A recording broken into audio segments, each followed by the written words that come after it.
numerous regulation. So the company form of business has to comply with the various legal formalities at the different stages, and there is penalty if the company fails to meet any of the formalities. ठीक है, जो company होती है, company form of business को क्या होता है, बहुत सारे लीगल फॉर्मेलिटीज़ होते हैं डिफरेंट स्टेज में जो उनको क्या करना है, फॉलो करना ही पड़ता है.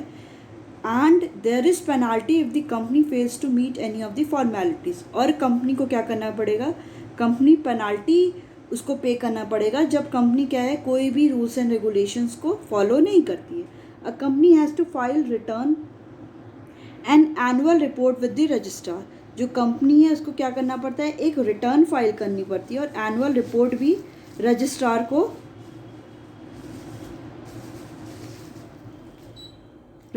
को क्या करना पड़ता है, सबमिट करना पड़ता है. So this legal interference in day to day operation result in lack of secrecy. कि हर दिन कोई ना कोई इंटरफेरेंस क्या करता है, जो भी कंपनी का एक सिक्रेसी है वो क्या करता है, उसको फेल कर देता है. And lot of time and money is spend. और जो मनी है और टाइम भी इस पर बहुत ज़्यादा वेस्ट भी हो जाता है. ठीक है, नेक्स्ट है आपका डिले इन डिसीजन.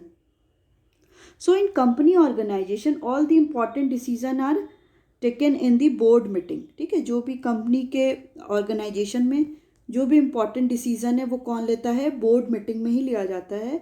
और आफ्टर कंसल्टिंग वेरियस पर्सन, और वेरियस जो पर्सन है उनके साथ कंसल्ट भी किया जाता है.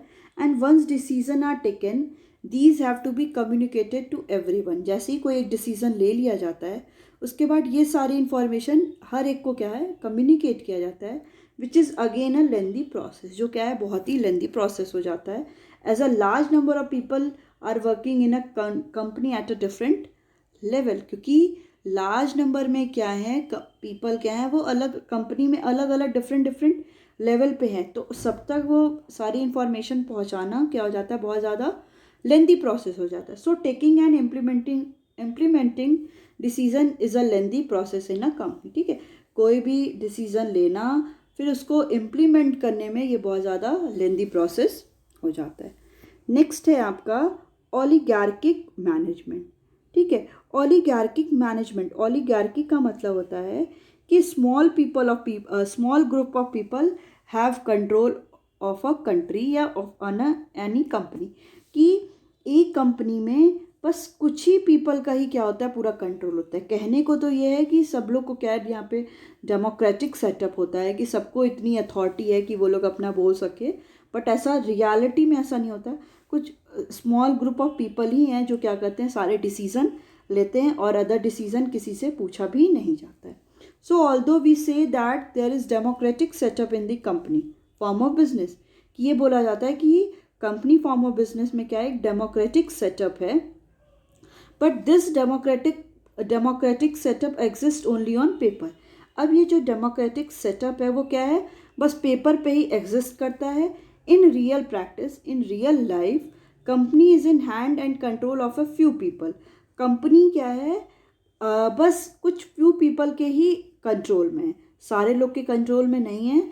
सारा जो कंट्रोल कौन कर रहा है, कुछ फ्यू पीपल ही कर रहे हैं. लाइक डायरेक्टर्स, जो डायरेक्टर हैं कंपनी के, वही क्या कर रहे हैं, कंट्रोल कर रहे हैं.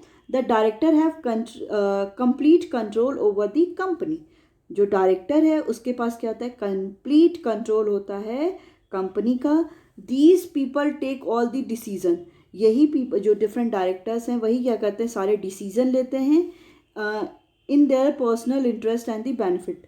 अपनी बेनिफिट के अकॉर्डिंग, अपने इंटरेस्ट के अकॉर्डिंग वो क्या करते हैं, सारे डिसीजन लेते हैं. And ignoring the interest of the shareholder and the other company. और वो क्या करते हैं, जो भी अदर शेयर्स होल्डर हैं उनकी जो भी इंटरेस्ट है उसको इग्नोर कर देते हैं, और जो कंपनी के वो है इंटरेस्ट है वो उसको भी इग्नोर कर देते हैं. बस अपने बेनिफिट के अकॉर्डिंग ही वो सारे डिसीजन लेते हैं. Next one is conflict in interest. So in company various group of people are involve such as shareholder, debenture holder, employees, director etcetera. कि कोई भी कंपनी में क्या है, different various group of people होते हैं, जिसमें शेयर होल्डर होते हैं, डिबेंचर होल्डर होते हैं जो लोन प्रोवाइड करते हैं, एम्प्लॉयज़ होते हैं, डायरेक्टर्स होते हैं. So each group have different interest ठीक है, हर एक ग्रुप का क्या है, डिफरेंट डिफरेंट इंटरेस्ट है, क्योंकि कोई शेयर होल्डर क्या चाहता है कि उसे ज़्यादा से ज़्यादा प्रॉफिट मिले या डिविडेंड मिले, डिबेंचर होल्डर चाहता है कि उसको ज़्यादा से ज़्यादा इंटरेस्ट मिले, एम्प्लॉयज़ चाहते हैं कि उसको ज़्यादा से ज़्यादा क्या हो, सैलरी उसकी ज़्यादा हो। तो हर एक का क्या है, अपना अपना इंटरेस्ट है। For example, debenture holder want their rate of interest to increase, कि जो भी डिबेंचर होल्डर हैं वो क्या चाहते हैं कि उनका जो रेट ऑफ इंटरेस्ट है वो उनको ज़्यादा मिले। शेयर होल्डर चाहते हैं want to reduce it so that left over income is more, और शेयर होल्डर यही चाहते हैं कि जो भी डिबेंचर होल्डर को रेट ऑफ इंटरेस्ट ज़्यादा मिल रहा है वो कम हो जाए। अगर वो कम हो जाएगा तो कंपनी का प्रॉफिट ज़्यादा होगा, और जैसे ही कंपनी का प्रॉफिट ज़्यादा होगा तो उनको डिविडेंड क्या होगा, शेयर होल्डर को ज़्यादा मिलेगा। So there is possibility of conflict between the various group. तो उसमें एक ये पॉसिबिलिटी हो जाती है कि वेरियस ग्रुप में क्या हो जाता है, कन्फ्लिक्ट भी हो जाता है बिकॉज ऑफ देयर इंटरेस्ट, क्योंकि हर एक individual, her group of every group of individual क्या चाहता है कि वो अपना ज़्यादा से ज़्यादा क्या करे, प्रॉफिट को अर्न करे। Okay, so it is all your joint stock company. Next one is types of the company. Okay, sorry. So on the basis of ownership, the companies can be classified into following category। ठीक है, ownership के according जो company होती है वो following category में divide होती है। First one is private limited company, second one is public limited company, third one is one person company. Okay, so private limited company. Private limited company as per the section 268 of the Indian Company Acts 2013, private company means a company having a minimum paid up capital of 1 lakh rupees or such higher paid up share capital as it prescribed and which by its article। ठीक है, तो private company क्या होती है कि जिस company का minimum paid up share capital 1 lakh हो और इतना हाई हो कि जो भी कंपनीज एक्ट में प्रिस्क्राइब किया उतना ज़्यादा होना चाहिए। So restrict the rights to transfer it shares. इसमें क्या होता है, रिस्ट्रिक्शंस होती हैं कि जो भी अपना राइट है ट्रांसफ़र करने का, इस शेयर को वो अपने ट्रांसफ़र नहीं कर सकते हैं। Has minimum and maximum 200 member, जिसमें मिनिमम क्या है 2 मेंबर चाहिए एंड मैक्सिमम 200 मेंबर चाहिए, excluding the present and the past employees, कि जो भी प्रेजेंट में हैं और जो पास्ट में एम्प्लॉयज़ हैं उनको एक्सक्लूड करके मिनिमम 2 और मैक्सिमम 200 मेंबर्स होने चाहिए। नेक्स्ट है आपका, it prohibited any invitation to the public to subscribe from any securities of the company. ये क्या करता है, ये प्रोहिबिट करता है कि कोई भी पब्लिक को इन्विटेशन नहीं कर सकता कि आप क्या करें कि सब्सक्राइब करिए any securities of the company की सिक्योरिटीज़ में क्या करें वो आप सब्सक्राइब करिए। तो प्राइवेट लिमिटेड कंपनी में नहीं होता है। नेक्स्ट है आपका public limited company. Public company is a company which is not a private company. So complicated line ना, ये पब्लिक कंपनी वही है जिसमें जो प्राइवेट कंपनी नहीं है। So as per the companies act, public company is the one. तो public company कौन सी हुई, पब्लिक कंपनी हुई जिसमें मिनिमम क्या है आपके 7 मेंबर्स होने चाहिए और मैक्सिमम में कोई लिमिट नहीं है। Has no restriction on the transfer of securities, वो अपनी सिक्योरिटीज़ को ट्रांसफ़र भी कर सकते हैं। And not prohibited to invite general public to subscribe its securities. और इसमें क्या है कि जनरल पब्लिक को क्या है, कोई भी ऐसा प्रोहिबिशन नहीं है कि वो जनरल पब्लिक को क्या है इनवाइट नहीं कर सकते हैं फॉर दी सिक्योरिटीज़। ठीक है, सो however if a private company which is subsidiary of the public company is also treated as the public company। अब कोई भी प्राइवेट कंपनी है जो पब्लिक कंपनी के साथ काम करे, सब्सिडियरी है, तो उसको भी हम लोग पब्लिक कंपनी ही क्या कहेंगे, पब्लिक कंपनी ही बोलेंगे। तो उसमें 2 टाइप के होते हैं, कंपनी लिमिटेड बाय गारंटी और company limited by shares. So it means a company having the liability of its member limited to by the memorandum. ठीक है, इसमें क्या होता है कि जो भी कंपनी की लायबिलिटी होती है, मेंबर्स की लायबिलिटी होती है, it is limited by the memorandum, कि उसके नोट के अकॉर्डिंग जो भी उसमें डिटेल दिया है कंपनी का, उसके अकॉर्डिंग क्या होता है, लिमिटेड लायबिलिटी होती है to such amount as the member में respectively undertake to contribute to the asset of the company in the event of being wind up.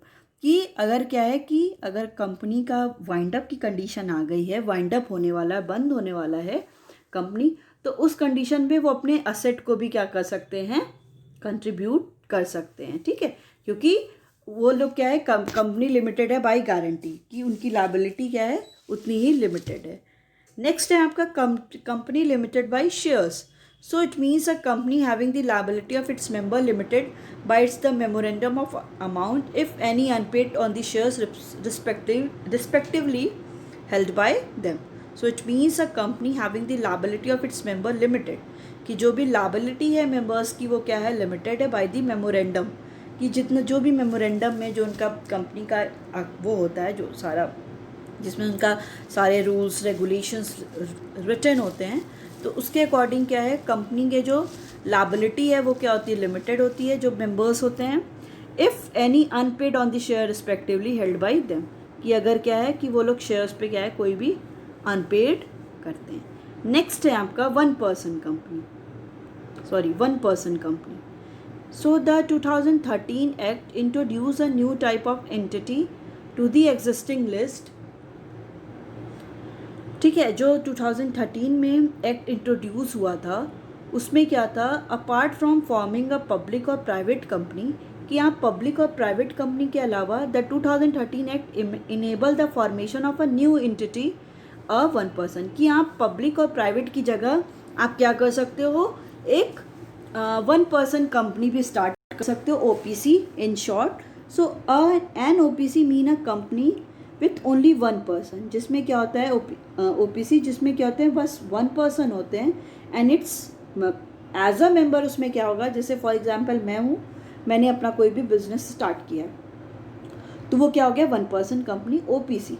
So requirement, तो इसकी बेसिक रिक्वायरमेंट क्या है, so rule 3 of 1 provides that the only natural person who is an Indian citizen and as a resident in India shall be eligible to incorporate OPC, ठीक है, कोई भी India का कोई सिटीजन है या कोई रेसिडेंट है इंडिया का, बस वही एलिजिबल है कि वो OPC one person company start कर सकता है।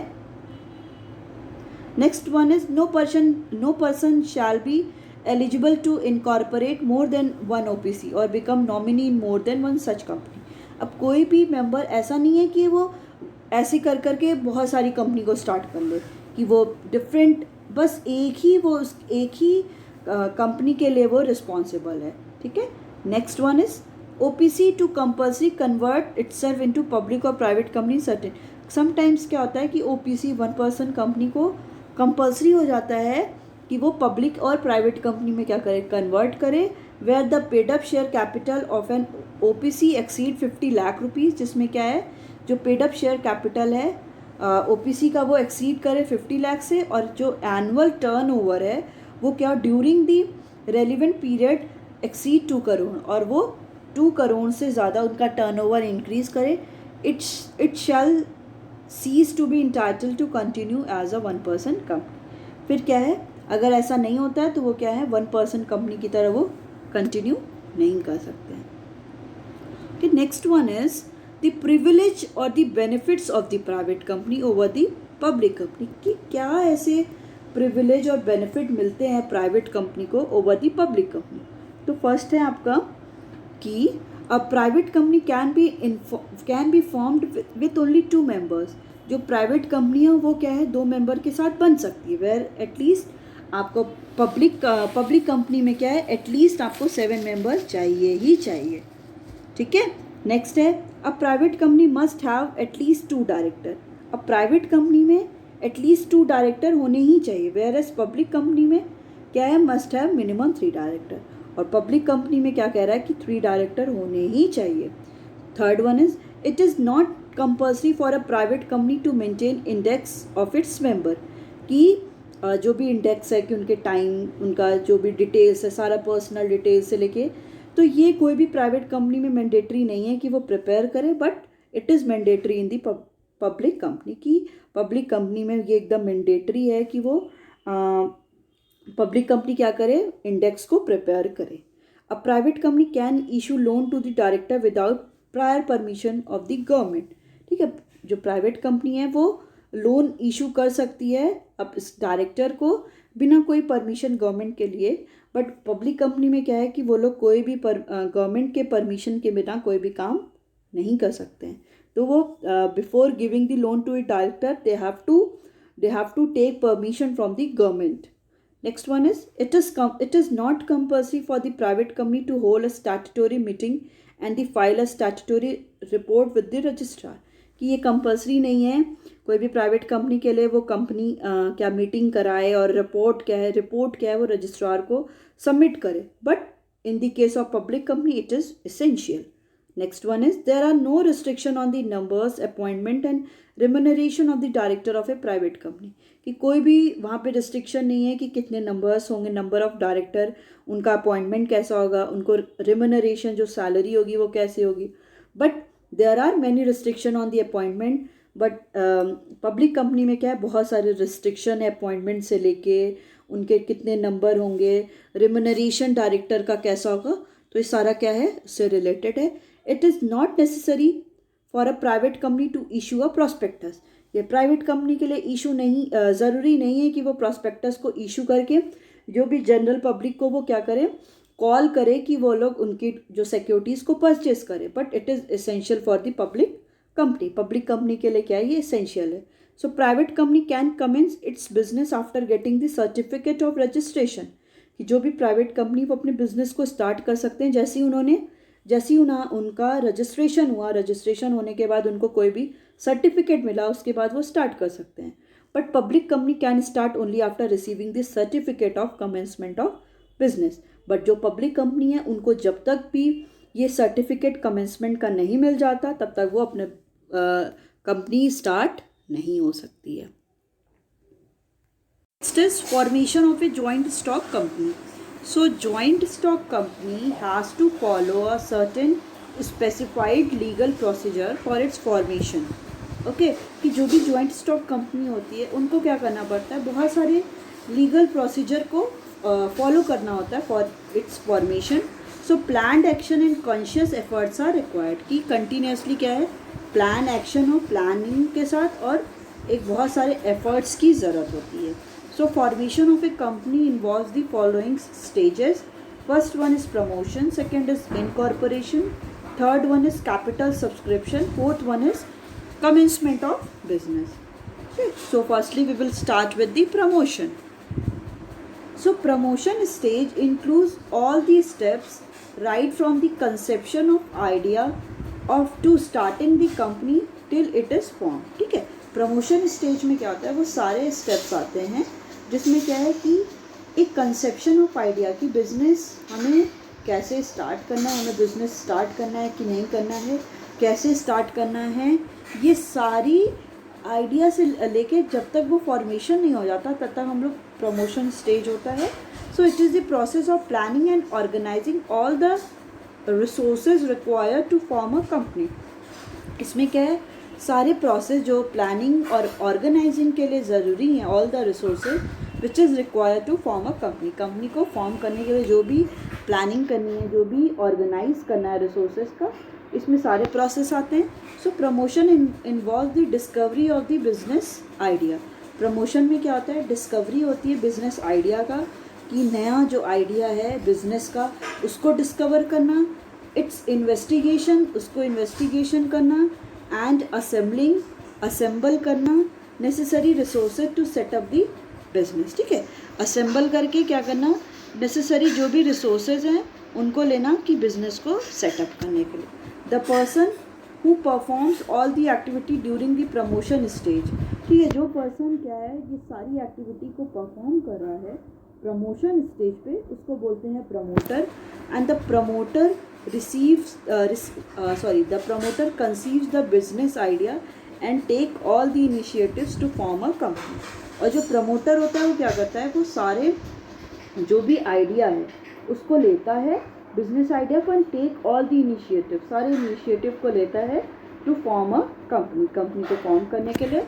So the promoter can be individual. जो प्रमोटर है वो इंडिविजुअल भी हो सकता है, अ ग्रुप ऑफ पर्सन भी हो सकता है और कोई इंस्टीट्यूशन भी हो सकता है. ठीक है, so the promoter perform the following function, जो प्रमोटर है वो फॉलोइंग फंक्शंस को परफॉर्म करता है. These functions are also known as steps in the promotion stage. ठीक है, इसमें ये सारे फंक्शन क्या है, इनको क्या बोलते हैं, स्टेप्स भी बोला जाता है प्रमोशन स्टेज के. So steps in promotion stage are, पहला स्टेप क्या है, first one is identification of the business opportunity. So promotion stage begins with the discovery of an idea to set up a business. Promotion stage कहाँ से start होता है, begins with the discovery of an idea, कि idea को discover करना to set up a business, business को set करने के लिए. It can be an idea to set up a new business और an idea to expand the existing business. ये idea क्या हो सकता है कि न्यू बिज़नेस को सेटअप करने का, और एक आइडिया क्या कि उस बिज़नेस को एक्सपैंड करने का, जो ऑलरेडी बिज़नेस एग्जिस्ट कर रहा है, जो ऑलरेडी चल रहा है, उस बिज़नेस को क्या करना है, एक्सपैंड करने का. सो the promoter identify the profitability of the idea. जो प्रमोटर है वो क्या करता है, वो आइडेंटिफाई करता है प्रॉफिटेबिलिटी ऑफ द आइडिया, कि आइडिया की जो भी वो डिसीज़न ले रहा है वो कितना ज़्यादा प्रॉफिटेबल होगा, by analysing the opportunities available in that area. ठीक है, कैसे कि एनालाइज करता है कि कितनी अपॉर्चुनिटीज़ वहाँ पे उसको अवेलेबल हैं. सो the promoter also analyse the various resources required. जो प्रमोटर है वो ये भी एनालाइज करता है कि कौन से रिसोर्सेज की उसको ज़रूरत है, and amount of capital required, और कितने कैपिटल की रिक्वायर्ड है, and the degree of risk involve, और कितना किसी भी बिजनेस में रिस्क भी इन्वॉल्व है. ठीक है, तो ये सारे आइडिया वो क्या करता है, लेता है. Next one is feasibility studies. So after studying all the concept related to the idea discovered, the promoter start doing detailed investigation to give practical shape of to the idea. ठीक है, जब कोई भी बिजनेसमैन की idea को analyse कर लेता है, आइडिया को डिस्कवर कर लेता है, तब प्रमोटर स्टार्ट क्या करता है, डिटेल इन्वेस्टिगेशन करने लगता है to give practical shape to the idea. ठीक है, डिटेल इन्वेस्टिगेशन करने लगता है कि जो भी उसने आइडिया लिया है उसको प्रैक्टिकल में लेकर आ, मतलब हम लोग एप्लीकेशन पे लेकर आएँ और बिजनेस को स्टार्ट करें. So he does detail investigation regarding the cost, profitability, production process, demand of the product etcetera. तो इसमें बिजनेसमैन क्या करता है, सारी इन्वेस्टिगेशन करता है कि कितना ज़्यादा कॉस्ट उसको लगेगा, कितना प्रॉफिट होगा, प्रोडक्शन का कैसे, किस प्रोसेस से प्रोडक्शन करेगा, प्रोडक्ट की जो भी वो कमोडिटी प्रोड्यूस कर रहा है उसकी डिमांड कितनी है. So while doing this the promoter takes the help of a specialist और एक्सपर्ट. ये सब करते टाइम प्रमोटर क्या करता है, हेल्प लेता है किसी भी स्पेशलिस्ट की और एक्सपर्ट की, सच एज चार्टेड अकाउंटेंट, जो क्या करते हैं, अकाउंट जो होता है उसको मैनेज करते हैं, इंजीनियर्स की हेल्प करता है. The specialist make an objective analysis of all the detail collected by the promoter. ठीक है, जो स्पेशलिस्ट होता है वो मेक एन ऑब्जेक्टिव जो भी बनाता है उसकी एनालिसिस करता है, और जो भी प्रमोटर से पूरे आइडियाज़ को लेता है, कि जो भी उसके बिजनेस का आइडिया है उसको लेता है. The report of the specialist help the promoter to take a decision regarding the size of the business. फिर उसके अकॉर्डिंग जो भी स्पेशलिस्ट है वो पूरी रिपोर्ट प्रिपेयर करता है कि कितना प्रॉफिट का कैसा है, कंडीशन है, कितना हो सकता है, या उसको कितना कॉस्ट एनकर होगा. इससे एक वो रिपोर्ट प्रिपेयर करता है.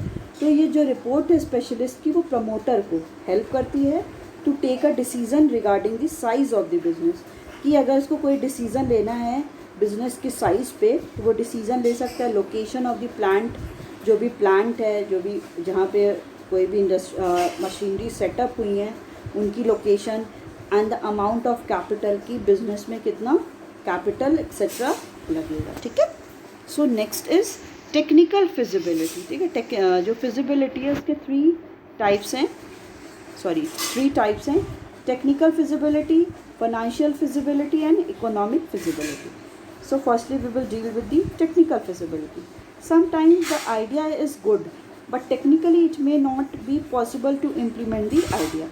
कभी कभी क्या ऐसा होता है कि आइडिया अच्छा होता है बट टेक्निकली जब हम उसको करने जाते हैं, जब इम्प्लीमेंट करने जाते हैं तो वो पॉसिबल नहीं हो पाता. कि हम कुछ सोचते हैं, जब हम उसको करने जाते हैं तो वो इतना प्रैक्टिकली वो सही नहीं होता है। It may be due to non availability of the raw material. ये बेसिकली क्यों हो सकता है? क्योंकि जो भी रॉ मटेरियल है उसकी अवेलेबिलिटी प्रॉपरली नहीं हुई हो, जो भी वो इनपुट्स लगाएगा जिसके थ्रू प्रोडक्शन करेगा वो उसके पास प्रॉपरली अवेलेबल नहीं हो, जो टेक्नोलॉजी हो वो सही नहीं हो, तो the project is considered technically अनफिजिबल।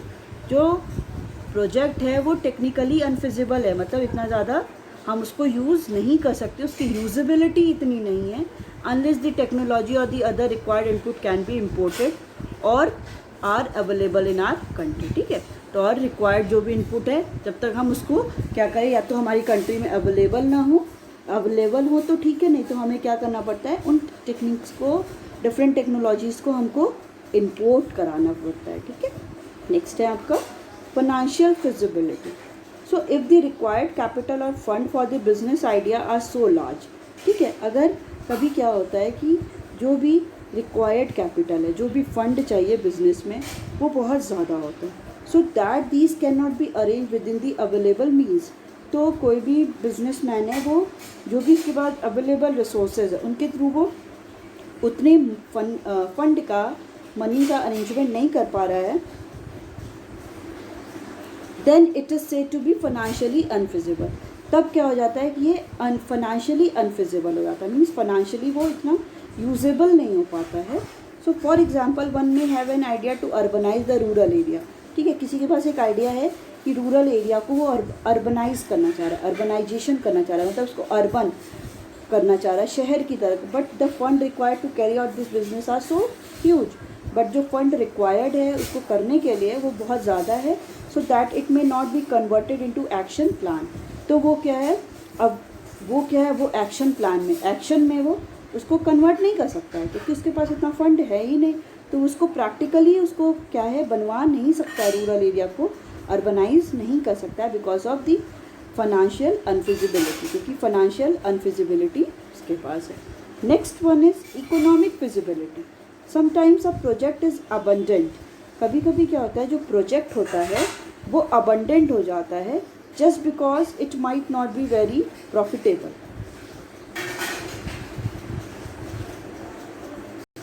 ठीक है, sometimes a project is abundant just because it might not be very profitable. कभी कभी क्या होता है, कोई भी जो प्रोजेक्ट है उसको अबंडन हो जाता है, मतलब बंद कर दिया जाता है, स्टॉप कर दिया जाता है, because it might not be very profitable, कि वो बहुत ज़्यादा प्रॉफिटेबल नहीं हो पाता है। So generally businessman prefer to carry on with the ideas which are profitable. तो बिजनेसमैन उसी बिजनेस को क्या करते हैं, कंटिन्यू करना चाहते हैं जहाँ पे इसको प्रॉफिटेबल, वो जहाँ पे प्रॉफिट ज़्यादा। नेक्स्ट वन है name approval. So two company can not have identical name. कोई भी दो कंपनी, ठीक है, कोई दो कंपनी एक नाम से नहीं हो सकती। It is necessary for every company to get it name approve from the registrar. तो ठीक है, तो इसलिए हर एक कंपनी को क्या है, एकदम मैंडेटरी है कि वो रजिस्ट्रार के पास जाके अपने नेम को अप्रूव कराएं, सो that it does not match with any other company name, कि जिससे वो अदर कंपनी के नेम के साथ वो मैच ना हो। So generally company give this name in order of the, तो in order of the priority to the registrar, then registrar matches the name with the name of the other company. तब registrar क्या करता है, सारी company registrar के पास जाती है, तब रजिस्ट्रार क्या करता है, सारी कंपनी के नेम को मैच कराता है, and if it is not identical then the registrar approve the name. जब अगर नेम क्या सेम नहीं होता है, इस कंडीशन पे क्या है, जो रजिस्ट्रार है वो नेम को, बिजनेस के नेम को अप्रूव कर देता है। Next one is fixing up signatories to the memorandum of association. So promoter have to decide about the people who will be signing the memorandum, जो भी उसके रूल्स एंड रेगुलेशंस हैं। सो जो जहाँ पे बिजनेस का ऑब्जेक्टिव लिखा है उसी को बोलते हैं मेमोरेंडम ऑफ एसोसिएशन। तो प्रमोटर को डिसाइड करना पड़ता है कि कौन, जो भी उसका मेमोरेंडम है वो उसको कौन साइन करेगा। Usually the signatories of the memorandum become the first director of the company. Usually क्या होता है कि जो भी उस मेमोरेंडम पे सबसे पहले साइन करेगा वही फर्म और इंडस्ट्री का, बिजनेस का पहला क्या है, डायरेक्टर होगा। So promoter also take their written consent. Promoter क्या करते हैं, उनका रिटन कंसेंट लेते हैं to act as a director, कि वो एज अ डायरेक्टर रहेंगे, and ask them to buy qualification shares, और उनसे कहते हैं कि जो भी क्वालिफिकेशन शेयर्स हैं वो क्या करो, उसको परचेज़ करो। क्वालिफिकेशन शेयर्स क्या होते हैं, जो भी सिंपली डायरेक्टर जो कंपनी के होते हैं वो उसको परचेज़ करते हैं। Next one is appointment of the professional. So the promoter appoints the brokers. ठीक है, बेसिकली क्या है कि जो ब्रोकर्स होते हैं वो डिफरेंट जो भी सिक्योरिटीज़ होती हैं, जो भी उसको क्या करते हैं, बाय और सेल करते हैं, और उसको सेल करने के बाद जो भी सेल करने के बाद उस पर वो अपना कमीशन लेते हैं। ठीक है, ऐसा तो है नहीं कि कोई फ्री ऑफ कॉस्ट काम करेगा, तो उस पर वो क्या करते हैं, कमीशन लेते हैं। Underwriter to ensure the availability of the capital, और अवेलेबिलिटी ऑफ कैपिटल भी देखते हैं by sale of a company security, company के सिक्योरिटीज़ को सेल करके। And solicitors are the appointed to deal with the legal matters of the company. और जो भी सॉलिसिटर्स होते हैं वो भी क्या होते हैं, अपॉइंट होते हैं कि जो भी कंपनी के लीगल मैटर्स है उस पर डिस्कस करने को। Bankers are appointed to have smooth financial dealing, और बैंकर्स को भी अपॉइंट किया जाता है कि जो भी डीलिंग्स है फाइनेंस से रिलेटेड वो उसको डील करते हैं। Next one is preparation of the necessary document. So a promoter take up the steps to prepare some legal document of the company which have to be submitted to the registrar at the time of incorporation. ठीक है, promoter क्या करता है, step लेता है, prepare करता है legal document company के which have to be submitted to the registrar, जो रजिस्ट्रार को क्या करना होता है, सबमिट करना होता है at the time of incorporation के time. The common document which are prepared by the promoters are the memorandum of association. जो कॉमन डॉक्यूमेंट है जो प्रमोटर जिसको प्रिपेयर करता है उसको मेमोरेंडम ऑफ एसोसिएशन बोलते हैं, आर्टिकल ऑफ एसोसिएशन बोलते हैं, प्रॉस्पेक्टस बोलते हैं। तो ये सारे को क्या है, यही सारे नेसेसरी डॉक्यूमेंट्स भी प्रिपेयर करना होता है।